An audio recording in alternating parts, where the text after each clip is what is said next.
23শে নভেম্বরের ভিডিওটা পোস্ট করা হয়নি, তোমাদের সাথে শেয়ার করা হয়নি, তাই ভাবলাম একটু শেয়ার করে নিই আজকে। আমি ব্যাগটা না ফেলে দেবো রীতিমতন। আজকে যাব মামাবাড়ি, যে মামা যাচ্ছে আমার সাথে, মানে স্টেশনে ছাড়তে। কি অবস্থা! তাও কি না অনলি ফর হেয়ার আছে, তাই এখন কালকে কি হবে জানি না। কালকে আবার 2-3টে কাজ আছে, দেখা যাক কি হয়। তো চলো বাই, দেখা হচ্ছে। তো স্টেশনের উদ্দেশ্যে বেরিয়ে পড়েছিলাম বাড়ি থেকে, মা স্টেশনে ছাড়তেই যাচ্ছিল। একটা গড়িয়া। তো গড়িয়াতে টিকিট কাটলাম, কারণ গড়িয়াতে কাজ ছিল 23শে নভেম্বর, 24-25 পরপর 3টে কাজই সাউথ কলকাতার দিকেই ছিল। তো তার জন্য ওয়েট করছিলাম ট্রেন আসার, যে কখন ট্রেন আসবে, কারণ একেবারে মা বাড়ি থেকে আমি কাজগুলো করছিলাম। তো সেই ভিডিওটা হঠাৎ গ্যালারি খুঁজতে খুঁজতে পাই, কারণ এতদিন কাজ করলাম। প্রায় আজকে ডিসেম্বরের 20 তারিখ হয়ে গেছে, আর ডিসেম্বরের সারাটা ডিসেম্বর নভেম্বর মিলে সবাই একটা মাস প্রচুর প্রচুর প্রচুর কাজ করেছে, খেটেছে। তো হঠাৎ দেখলাম গ্যালারিতে যে কোনো ভিডিও আপলোড করা হয়নি, এরকমটা নেই। তো দেখতে দেখতে দেখলাম এটাই আপলোড করা হয়নি, যেটা আমার সিজনের একদম ফার্স্ট। 16 তারিখের টা ফার্স্ট ছিল, নভেম্বরের 16 থেকে স্টার্টিং হয়েছিল, বাট এটাও পোস্ট করা হয়নি। তো সেই হিসাবে পোস্ট করার জন্য চলে এলাম। তো শিয়ালদা থেকে সাউথের ট্রেন ধরে নিউ গড়িয়া চলে এলাম। নিউ গড়িয়া নেমে আমার একজন অ্যাসিস্ট্যান্ট ছিল, যে সমাদৃতা, ওর জন্য ওয়েট করছিলাম।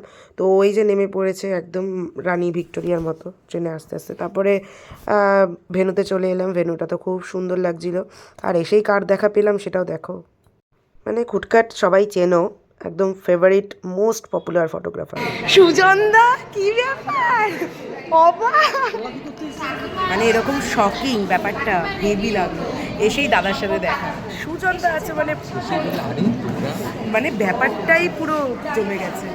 যাই হোক, চলো এবার আমাদেরও কাজ শুরু করতে হবে।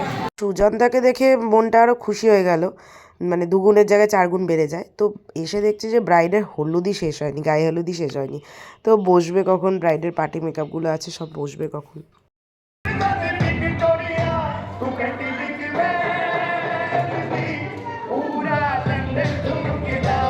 মানে সিজনের শুরুতে এরকম একটা মজাদার গানের সাথে এরকম নাচ, আমি তো নিজে নেচেই ফেলেছি লাস্টে থাকতে না পেরে, কারণ এত সুন্দর এনজয়মেন্টে আমি ঠিক ধরে রাখতে পারি না ব্যাপারগুলো। আর এদিকে ফটোশ্যুট চলছিল, বাট আমি বসে থাকি। খিদে পেয়েছিল বলে এইটা খাবে। আমি সাত সকালবেলা এসেছি, একটা ব্রেড খাচ্ছি, চকলেট ব্রেডটা খুব সুন্দর সাইজ। না না ঠিক আছে, খাও খাও। হ্যাঁ, খিদে তো পেতেই পারে মানুষের, না? তোমার জন্য সাত সকালে এসে এতক্ষণ ওকে ওকে ওকে, ফাইন, নেক্সট।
বিয়েতে তো এই রিচুয়ালসগুলো হবেই, তার সাথে হালদিতে আরও সুন্দর লাগছে মুমেন্টগুলো দেখতে, খুব ভালো লাগছিল। ওর কোনো কাজ নেই, ও ওখানে গিয়ে এসব করছে, মানে যা তা। কি মডেল? ও বাবা, ঠিক আছে। মানে বিয়ে বাড়ির কোনো কাজের পাত্তা নেই, তো আমরা রাস্তায় বেরিয়ে এরকম ছ্যাবলামি করছি, ভাবা যায়। দুপুর 2টো বাজে, এখনও ওয়েট করছি। আসতে বলেছিল 12টা, আমরা টাইমে ঢুকে গেছি, কিন্তু এই ওয়েট করতে হয় আর কি। নিচে কুদে নিয়ে এখন খিদেও পেয়ে গেছে, কিন্তু কি খাবো না খাবো এই রাস্তাঘাটে আবার বেকার বেকার। দেখা যাক কী হয়, মাঠে 2টো বাজে ব্রাইডটা বসতে না বসতে তারা দেবে, কারণ কিনা 5টায় লগ্ন, 4টের সময় ছাড়তে হবে। কি জ্বালা! আর এই জন্য আমি অন্য কাজ নিইও না, ঠিক এই একটাই কারণে আমি অন্য জায়গায় কাজ নিতে চাই না। কারণ এই যে প্রবলেমটা ফেস করতে হয়, আগে থেকে তো কিছু ক্লিয়ার করে না, কারণ জানে যে এই টাইমে হয়ে যাবে, কিন্তু আদৌ তো সেটা হয় না, না এটা লেট হবেই, স্বাভাবিক ব্যাপার। কিন্তু কি করবো, খেতে বলেছে তো না করলাম কতবার, বাট গ্রুম ব্রাইড কেউই মানলো না, বলছে না খেয়ে যেতেই হবে। তো চলো ওনাদের মান রাখতে আমরা অবশ্য করলাম। তো দুপুরবেলার খাবার খেতে বসে গেছি, কারণ সবাই বসতে বসতে সেই 4টেই বাজিয়েছে, তো ততক্ষণে না খেয়ে পেটের 12টা বাজিয়ে লাভ নেই, তো খেতে বসে গেছিলাম, খেয়েও নিলাম, বেশ ভালো ভালো খাবার ছিল। তো তারপরে বেরিয়ে পড়েছিলাম, গাড়ি ছিল, গাড়ি করে আমরা বেরিয়ে গেছিলাম হোটেলে। তো ওই হোটেলে গিয়ে ওদেরকে রেডি করা, কারণ ওরা তো আর এখানে থাকে না, ওরা বাইরের মানুষ, তো বাইরের মানুষদের রেডি করতে গেলে যা যা করতে হয় আর কি। তো সেই হিসাবে কেয়াদি হেয়ার মেকআপের কাজে ছিল আর আমি হেয়ারের কাজে ছিলাম। তো হেয়ারের কাজটা পুরোটাই করলাম। এটা হয়তো গ্রুম বা ব্রাইডের দিদি বা কিছু হবে সামথিং, আমি ঠিক জানি না বাট খুব ভালো, মানে মানুষগুলো সত্যি এত ভালো, এত কোঅপারেটিভ, মানে অন্যরকম। আমি অবশ্য সব ক্লায়েন্টদেরই একবারই জিজ্ঞাসা করে নিই যে যদি হেয়ারে বা কোনো মেকআপে কিছু প্রবলেম হয় অবশ্যই আমাকে বলবে। বাট সত্যি তাই, ওরা ভীষণই খুশি, ভীষণই হ্যাপি, মানে স্যাটিসফাই ক্লায়েন্ট বলতে পারো।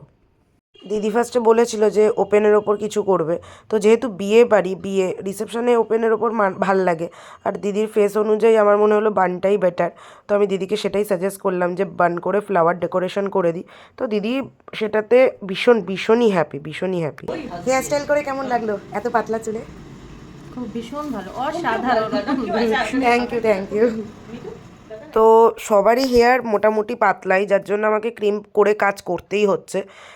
ইনিও একজন দিদা ছিলেন, তো ওই দিদারও হেয়ার দেখতেই পাচ্ছ যে কতটা পাতলা। এবার এনাদের হেয়ারে বান করে সেট করতে গেলে একটা অন্যরকম ফিনিশিং আসে, আর দিদার যেহেতু হেয়ারের এক্সটেনশন আছে কি না, তো আমি যার জন্য ভাবলাম যে ডেকোরেশনটা একটু নয় এরকমই করে দিই। জিনিসটা ওনাকে সোভার লুক দেওয়াটাই বেটার, ওনার এজ অনুযায়ী আশা করি। তো তোমাদের কেমন লাগছে এই সেকেন্ড হেয়ারটা সেটা অবশ্যই জানিও। তো তারপরে থার্ড ইয়ারে বসে পড়েছিলাম, আর এই দিদি বিশাল ভালো মানুষ, মানে খুবই হ্যাপি একটা ক্লায়েন্ট বলতে পারো। কিন্তু হ্যাঁ একটু কালসের ওপর চেয়েছিল, আর দিদি যেটা চেয়েছে সেটাই দিদিকে করলাম, কারণ দিদি নিজে বলছে আমি কালসটাই বেশি প্রেফার করি। আর কালস দেখার পর দিদি নিজেই বলছে বাহ খুব সুন্দর লাগছে, এই কালসটাই করে দাও। তো আমি বললাম ঠিক আছে এটাই করে দিচ্ছি, কোনো প্রবলেম নেই। তো আমিও করছিলাম। হ্যাপি ক্লায়েন্টদের সাথে হ্যাপিভাবে কাজ করতে আমার ভীষণই ভালো লাগে। ইভেন যেই ক্লায়েন্টই মানে কোনো ঘাটারা ক্লায়েন্ট হলেও আমার কাছে সেটা হ্যাপি হয়ে যায়, কারণ আমি নিজে খুব পছন্দ করি যে হাসি খুশি থাকাটা, আর সেটাই আমি প্রতিটা ক্লায়েন্টের সাথে করি। আর এই যে হেয়ারগুলো টানছিলাম কেন জানো? কারণ এই যে কার্লস অনেকে বলে না কার্লস খুলে যায়, লুজ হয়ে যায়, কিন্তু না, কার্লস খোলেও না, লুজও হয় না, সেই জন্যই প্রুফ করার জন্যই টানছিলাম। তো এইটা হয়ে গেল। আর এই দিদির মেকআপ তো কেয়াদি করে দিয়েছিল, লিপস্টিকের সময় পাইনি বলে লিপস্টিকটা আমি করলাম। আর তারপরে এই আরেকজন দিদা মানে গ্রুমের মা, তো গ্রুমের মায়ের হেয়ারটা একটু প্রবলেমে হয়েছিল, তো তার জন্য দিদা বললো যে একটু হালকা করে দিতে, হেয়ার করে দিতে। আমি যদিও বা প্রথমে হেয়ারটা করিনি, বাট সেকেন্ড টাইম দিদা বললো বারবার করে জোর জবরদস্তি, মানে ওনার হাজব্যান্ডও বললেন, ছেলেও বললো যে একটু মায়ের হেয়ারটা করে দাও। আমি বললাম ঠিক আছে, কোনো ব্যাপার না, বয়স্ক মানুষ কখনো তাকে না বলা যায়। তারপরে সেট করে ওনাকে হেয়ারটা সেট করে করে দিলাম। তো দিদা বললো হ্যাঁ খুব ভালো লাগছে, এবার হালকা লাগছে। তো দিদা রিভিউটা অবশ্যই শুনো, আর গ্রুমকে যে রেডি করলাম সেই গ্রুমের রিভিউটাও অবশ্যই তোমাদের সামনে দেবো। বাট গ্রুম যে কী ভয়ানক ভয় পাচ্ছিল কি বলবো। ঠিক লাগছে এবার হেয়ারটা? হ্যাঁ ভালো লাগছে। তো এবার রেডি করতে বসার পালা গ্রুমকে। এবার তার আগে এই কিউটি বাচ্চাটা কি সুন্দর নিজের মেকআপ করছিল, সেটা দেখে খুব ভালো লাগছিল।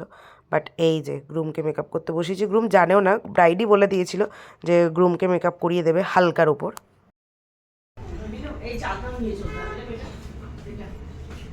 বর ভাবছে কি হয়ে যাচ্ছে আমার সাথে।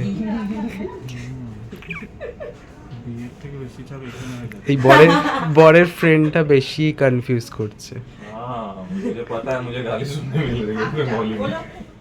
গ্রুম খুবই মিশুকে আর খুব ভালো একজন মানুষ, তেমনি ব্রাইডও। তো তোমরাই দেখে বলো, একদম ন্যাচারাল, কিছুই করিনি আমি ফেসে, তোমরা দেখো। ভালো লাগছে তো তোমার ছেলেকে? হ্যাঁ ভালো লাগছে। आओ ना थोड़ा मिट्टी के साथ अगल बगल थोड़ा তোমার ভালো লাগছে তো? ये थोड़ा बाहर থ্যাংক ইউ। তো চলো ফাইনালি কমপ্লিট হয়ে গেল চারজনের হেয়ার একজনের গ্রুমের মেকআপ। তো তারপরে বাড়ি ফিরছিলাম, এই বাড়ি ফিরছিলাম বলতে ভেন্যুতে ফিরছিলাম ওনাদের সাথেই গাড়ি করে।